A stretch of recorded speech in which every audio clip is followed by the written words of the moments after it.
Good afternoon. I'm Beth Norman. And I'm Michael Norman. We want to thank you. We want to begin by offering our condolences to Ben Steele's immediate family, to Shirley, to Rosemary, to Julie, and Sean.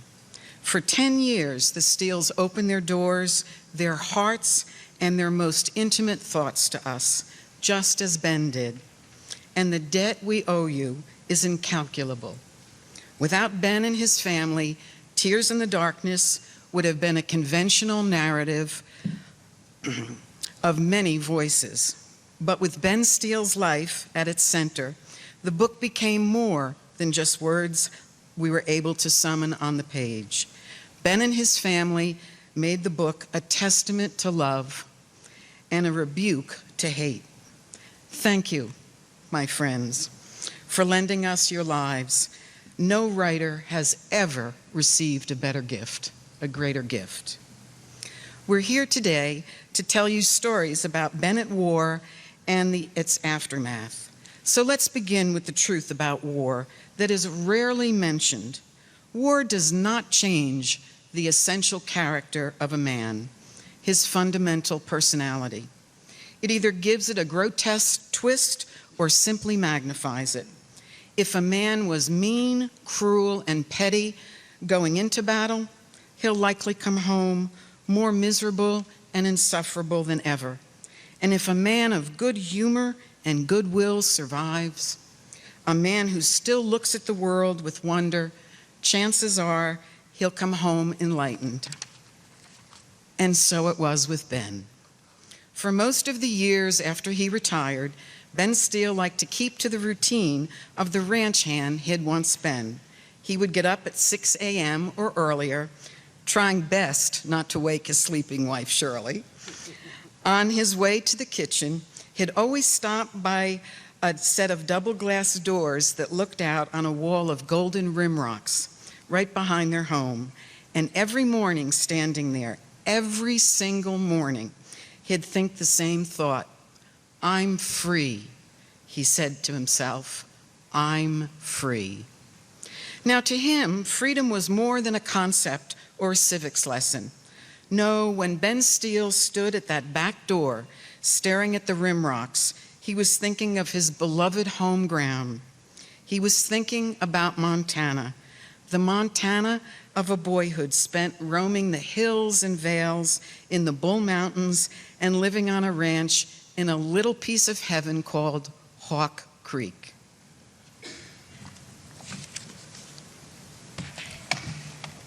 It was the memory of those days that carried him through 3 months of combat and 3.5 years of brutal captivity. For Ben, freedom was defined by space, was not defined by space or confinement. How can you confine home, especially when a man carries home in his heart? He held on to this idea of freedom to the end of his life. When he was put in a nursing home, confined to a bed in a small room, we asked him how he was dealing with this new contracted world. It's not so bad, he said. I can see the trees outside my window there and the blue sky. Besides, he added, I've been in worse places. He was a man with a wide open face. Frankly, a face that was irresistible. He was so full of good cheer and bonhomie, he made almost everyone who met him feel as if they had known him all of their lives. He did it with a smile, and he did it with a sense of humor. When we were with him last year, he said, I don't know whether I'm going to see you two again. Why, we asked. Where are you going? I don't know, he answered. I haven't been there yet. He just kept you laughing. He once said, I like to draw sketches of myself. That way, I can give myself hair and make myself handsome. In 1998, Beth's father, Jack, and my father Bernie, both combat veterans of World War II, died within 90 days of each other. It was a heartbreaking year, dark, cold. And in the years that followed, like a lot of people, we came to look on Ben as more than a subject and a friend. We came to think of him as a father. He grew close to Beth, who he said reminded him of his mother, Bess. And when he discovered that I had been a combat Marine in Vietnam, Ben shook his head. Vietnam, he said, it was awful over there. And from that moment on, he knew he was with someone who had also lived with waste and loss. He knew he was with a comrade. After Tears in the Darkness was published, his townsmen and the press started calling him a hero. He hated that word. Heroes, he said again and again, were the 10,000 men who fought in the Philippines and never came home. All he did, he insisted, was survive. So we won't call him a hero. He was merely a most remarkable man, a man with a twinkle in his blue eyes, a brilliant wit and raconteur, a teacher whose students worship him still, as Clyde so eloquently just put. He was tough. He was smart tough. He was Montana tough. In part, his toughness came from growing up in the hard-scrabble hills south of Musselshell.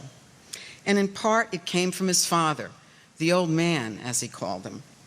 The old man had been a cowboy when there was still an open range here. Then he married Elizabeth McCleary and built a ranch at Hawk Creek in the Bulls. He liked his whiskey, he liked his poker games in town, and he treated his oldest son, still a boy, more like a hired hand than an apprentice. In time, the ranch was awash with debt, and he handed it over to the bank. Then he moved the family to a rented home in Warden by the Yellowstone. He ran a beer hall for a while and slowly sold off the stock from Hawk Creek to keep the family afloat. One day in a bitter winter, the old man sold 2 workhorses from Hawk Creek to a nearby rancher, and he decided to send his oldest son, 11 or 12 at the time, to fetch them. "That's a job you should be doing," Ben's mother said, "not that kid. Sending him out there, you'll get him killed this time of year." "Ah," the old man came back, "that kid can do it as easy as I can." The temperature was well below zero, and the 30 miles of broken ground between Warden and the Bull Mountains, where the boy would soon be headed, were frozen with ice and snow. Ben made it north okay, but early the next morning when he went to collect the animals he would be trailing, he discovered they were wild, unbroken, 1,400 pounds each of unruly horse flesh. He headed south first, then east, hoping to pick up the Bundy Road. The horses fought him every step of the way. How the hell am I going to break him and lead him at the same time, he thought. He yanked and tugged the beasts across the frozen prairie. By noon he was hungry and half frozen, but dared not stop. By the time it was dark, he was shaking with cold. He hoped he could keep to the road and not end up riding in circles till he fell frozen from his horse. At last, the blue light, and in a swirl of snow, he rode into Warden. It was well after midnight when he walked into the house, so stiff with cold he had to stand for a while in front of the stove before he could bend to pull off his boots. His mother tried to fuss over him. The old man stood nearby and said nothing, but the boy knew what he'd done, and he knew that the old man knew it too. And now it is April 9th, 1942. And that same tough Montana boy is a man who finds himself in the middle of a war, a battle on the Philippine peninsula of Bataan. The Japanese have pushed the Americans back, and Filipinos back, and back again, almost to the sea, and their general, Ned King, has surrendered his force, but his men were so scattered many of them didn't get the word. That morning, Ben Steele found himself on an old ammunition trail somewhere in the foothills of Mount Marivelis among a small group of men, stragglers from several units. He had been running for days, living on empty. He had his rifle, he had his helmet, he had his life. All at once, up the trail, the stragglers heard the sound of tanks, and a handful of the men dropped to their bellies in a small depression on the side of the hill. The clanking got louder and louder, and the Americans flattened themselves in the hollow. The tanks were very close now, close enough to lower their cannon fire directly into the hole where the Americans lay. At that point, one of the stragglers draped a white undershirt over the muzzle of his rifle, and he held it up to the enemy. A Japanese soldier with a machine gun emerged from the first tank. This is it, Ben Steele thought. It won't be long now. He wondered about heaven. He wasn't religious, but his mother believed in an immortal soul. He could see her face in his mind's eye, and he was glad she could not see his, see this miserable son of hers standing with his hands raised above his head, waiting. The Japanese searched the Americans. Then they turned them into pack mules. Strapped to each pack were pieces of heavy equipment, artillery rounds, cannon wheels, mortar tubes. Each pack must have weighed 70 pounds or more, enormous loads.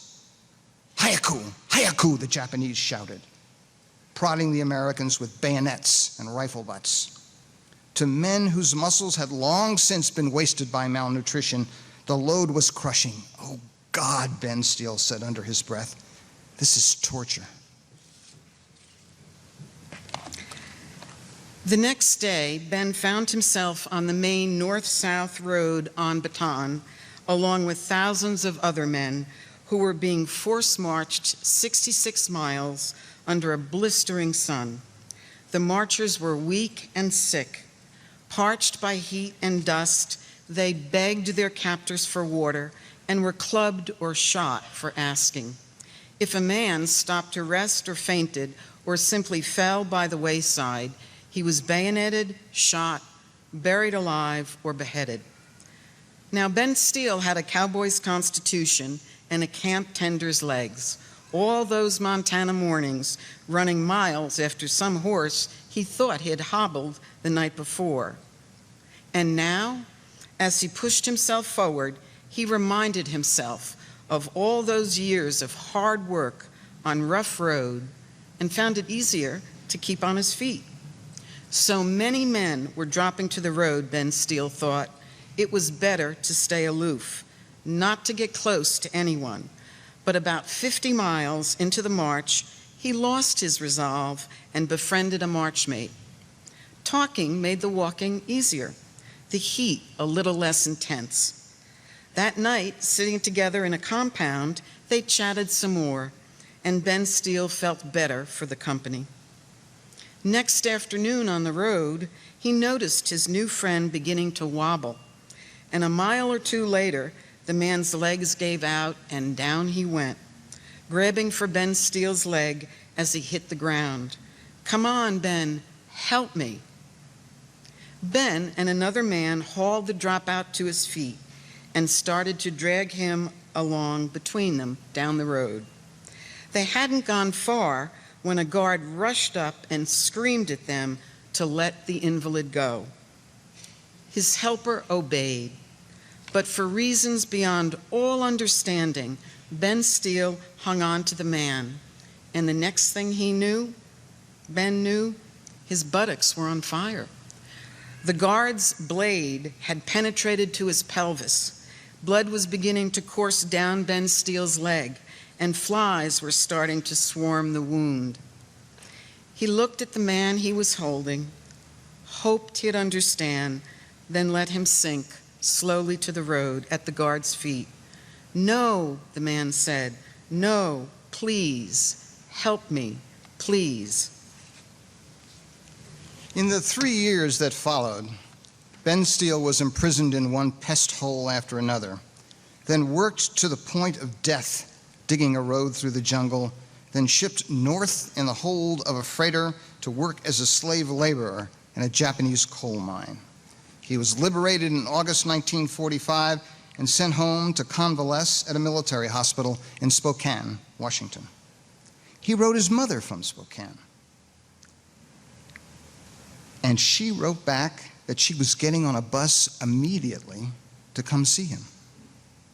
The bus from Billings followed Old Route 10 west through Livingston, up into Butte, then through the mountains to Missoula, then to Coeur d'Alene, Idaho, crossing the Washington state line at Opportunity, and around 3 in the afternoon, finally stopping at the Greyhound bus terminal in downtown Spokane. Ben had gotten there early, 2 hours early, and he wandered around the terminal. When he got bored with circling, he sat down to wait, but he couldn't sit still. So he got up again and circled some more, took a seat again. Then a voice from the loudspeaker announced that the bus from Coeur d'Alene would arrive in a few minutes. His chest grew tight. He could feel his pulse throbbing in his throat. He walked out of the terminal and into the large garage where the buses pulled up to unload. He found a spot against a wall where he could lean and watch. The passengers got off slowly, stepping down onto the gray concrete platform. 5 years, he thought. I haven't seen her in so long. And suddenly there she was. In an instant they embraced. God, Bud, she said, how I missed you. She held him tight for a long time. All right, she said at last, collecting herself, never taking his eye off of him. Now I want you to walk. And she pointed to a spot a few feet away. Walk around over there. I'm fine, Mom, really. Then she hugged him again. He came home not long after that, met a girl in a club and married. Then he went to Ohio to attend the Cleveland Institute of Art. His new wife, suffering from dislocation, took their daughters and returned to Billings, and the marriage was over. He met Shirley not long after that and married again, artist and poet. They went to Denver so he could pick up a master's in education, and he finally came back home to Billings to teach art at Eastern Montana State. He was a natural teacher, as I'm sure by now you've heard, popular with his students. Then, on the first day of his second semester, he walked into the classroom and saw a ghost, a Japanese. The student's name was Harry Koyama, the son of beet farmers from out Hardin Way, the first Japanese that Ben Steele had encountered since the war. He looked at those dark almond-shaped eyes, and his heart hardened and filled with hate. And when he found out that the boy's family had been locked up in an internment camp during the war, he assumed the boy hated him as well. This is awful, Ben Steele thought.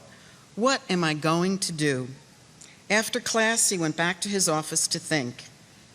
He told himself, okay, the war is over.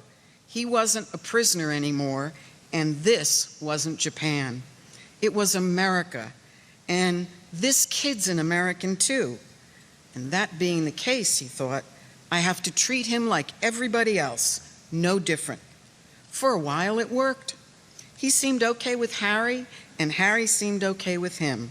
Then the student discovered that his professor had been a prisoner of the Japanese, and Ben Steele could feel the boy pulling away, withdrawing. That troubled the teacher in him, and he sat the student down for a talk.